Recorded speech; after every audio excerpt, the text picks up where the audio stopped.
नमस्कार मेरे प्रिय विद्यार्थियों, अभिभावकगण।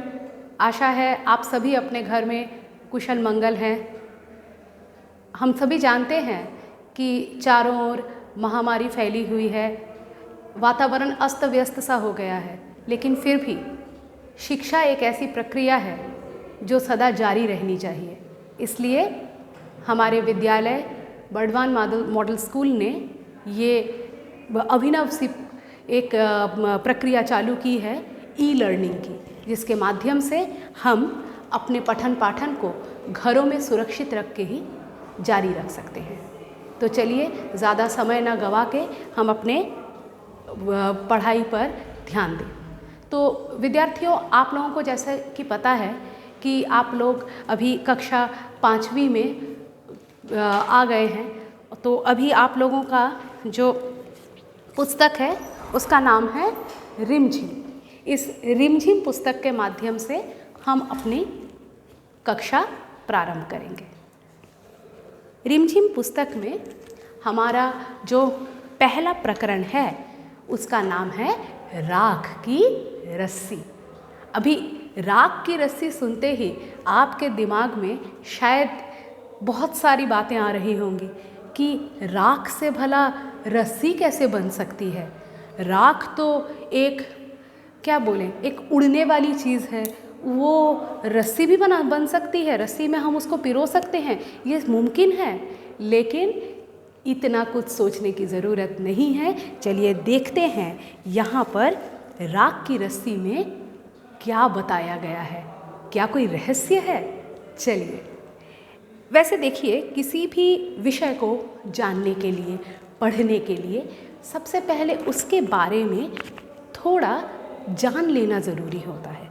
तो राख की रस्सी जो शीर्षक कहानी है, यह तिब्बत की एक लोक कथा है, ठीक है, जो हमें वहाँ के समाज के, वहाँ के रहन सहन की एक छोटी सी झलक देती है। यदि हम अपने आसपास के इलाकों की लोक कथाएँ पढ़ें या किसी बड़े बूढ़े से सुने तो उस कहानी में समाज, वहाँ की संस्कृति के बारे में हमको ढेरों चीज़ें पता चलेंगी जो आगे हमारे जीवनानुभव को बढ़ाने में सहायक होंगी। ठीक है, हम लोग इसका सस्वर वाचन करेंगे और साथ ही मैं आप लोगों को इनमें आए हुए कठिन शब्दों के अर्थ भी बताती जाऊंगी। आप लोगों को जहाँ भी दिक्कत हो, आप लोग प्रश्न करके वहाँ पे अपने प्रश्नों को डाल सकते हैं और हम 100% कोशिश करेंगे कि हम उनका जवाब आपको दे पाएँ। चलिए, क्या है कि लोनपो गार तिब्बत के 32वें राजा सोनगवसेन गांपो के मंत्री थे। वे अपनी चालाकी और हाजिर जवाबी के लिए दूर दूर तक मशहूर थे। कोई उनके सामने टिकता न था। चैन से जिंदगी चल रही थी, मगर जब से उनका बेटा बड़ा हुआ था, उनके लिए चिंता का विषय बना हुआ था। कारण यह था कि वह बहुत भोला था। होशियारी उसे छू कर भी नहीं गई थी। लोनपो गार ने सोचा, मेरा बेटा बहुत सीधा साधा है, मेरे बाद इसका काम कैसे चलेगा। अब हर एक माता पिता की यह चिंता होती है कि उनके बाद उनके बच्चों का क्या होगा। वो इन्हें इतने लाड प्यार से बड़ा तो कर रहे हैं, लेकिन जब वो उनके साथ नहीं रहेंगे तो फिर क्या वो अपने पाँव पे खड़े हो पाएंगे। तो यहाँ तो ये जो बेटा था लोनपो गार का, वो तो बहुत ज़्यादा मतलब सीधा साधा भोला भाला सा था, तो उसको चिंता होना तो लाजमी था। एक दिन लोनपो गार ने अपने बेटे को 100 भेड़ें देते हुए कहा, तुम इन्हें लेकर शहर जाओ, मगर इन्हें मारना या बेचना नहीं, इन्हें वापस लाना 100 जौ के बोरों के साथ, वरना मैं तुम्हें घर में नहीं घुसने दूंगा।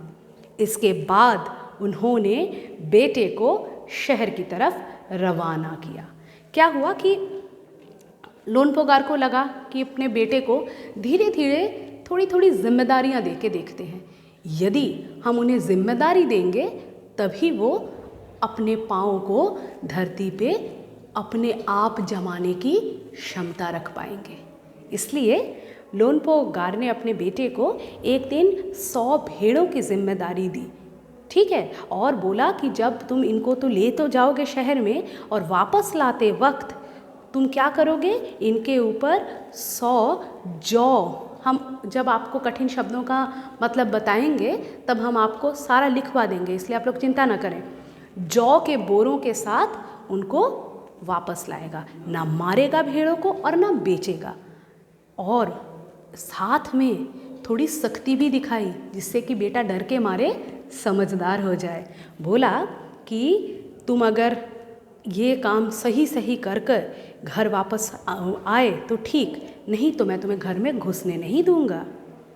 लोनपोगार का बेटा शहर पहुंच गया, मगर इतने बोरे जौ खरीदने के लिए उसके पास रुपए ही कहाँ थे। वह इस समस्या पर सोचने विचारने के लिए सड़क के किनारे बैठ गया, मगर कोई हल उसकी समझ में नहीं आ रहा था। वह दुखी था। तभी एक लड़की उसके सामने आ खड़ी हुई। क्या बात है, तुम इतने दुखी क्यों हो? लोनपोगार के बेटे ने अपना हाल कह सुनाया। इसमें इतना दुखी होने की बात कोई बात ही नहीं है, मैं इसका हल निकाल देती हूँ। इतना कहकर लड़की ने भेड़ों के बाल उतारे, उन्हें बाजार में बेच दिया। जो रुपए मिले उनसे जौ के 100 बोरे खरीद कर उसे घर वापस भेज दिया। मतलब क्या, वो खरीदने तो गया है, लेकिन खरीदने के लिए तो पैसे की ज़रूरत होती है भाई। उसके पिताजी ने उसको पैसे नहीं दिए उसकी बुद्धि परीक्षण करने के लिए। अतः उसने क्या किया कि वो गया, लेकिन सोचने लगा कि ना मैं इन्हें मार सकता हूँ ना मैं बेच सकता हूँ, तो फिर मैं किस प्रकार इन भेड़ों को जौ के 100 बोरे ला दूँगा। जौ के 100 बोरे खरीदने के लिए तो मुझे पैसे की ज़रूरत होती है।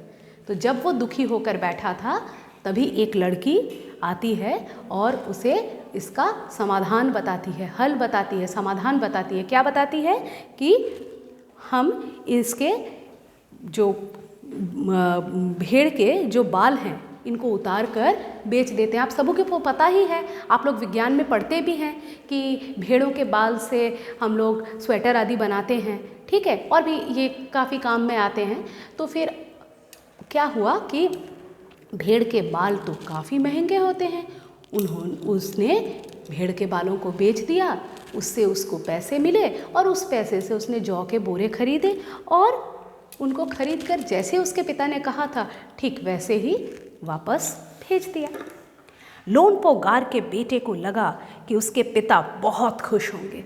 उसको लगा कि आज तो पिताजी मेरे ऊपर बहुत खुश होने वाले हैं, मगर उसकी आप बीती पर उन्होंने ध्यान नहीं दिया। वे उठकर कमरे से बाहर चले गए। दूसरे दिन उन्होंने अपने बेटे को बुलाकर कहा, पिछली बार भेड़ों के बाल उतार कर बेचना मुझे ज़रा भी पसंद नहीं आया। तुम दोबारा उन्हीं भेड़ों को लेकर जाओ, उनके साथ जौ के 100 बोरे लेकर ही लौटना।